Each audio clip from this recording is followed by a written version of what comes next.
After Jason and myself finished our chat, it was time to catch up with John and hear more about his larger-than-life day job.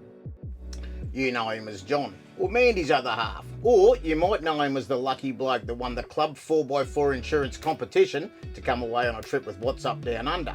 But John's also got a pretty interesting sort of a day job. John, when you're not gallivanting around the country with What's Up Down Under, what do you do for a crust? So as you can see by the hat and my t-shirt, I'm in the Royal Australian Navy.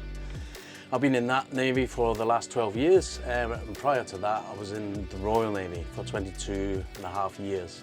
So I got the chance back in 2007 to come across as a lateral entry candidate to join the Royal Australian Navy.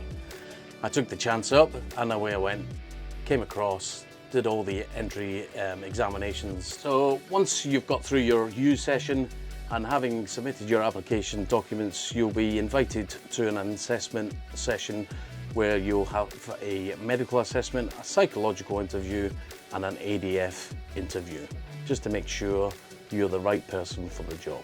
Huge step. There you were, you grew up in the UK, you joined the Navy, you spent all those years there. The process to come across must have been daunting. I mean, most people would never have the bravery to actually do that. Yeah, I think so. I think it was a big step because we'd never been to Australia before either. So I spoke about it to Mandy and said, you know, would you think of moving to Australia? And, you know, we were like, well, this is a big step for us because, you know, if people want to join up, I just thought I'd give them a little bit of an insight to what we do. And for me, as I said, for the last 35 years, I've travelled around the world, been to 65 countries in that time. You'll have so many stories to tell at the end of it and bring back home to your family, and they'll just be amazed of what life you've had.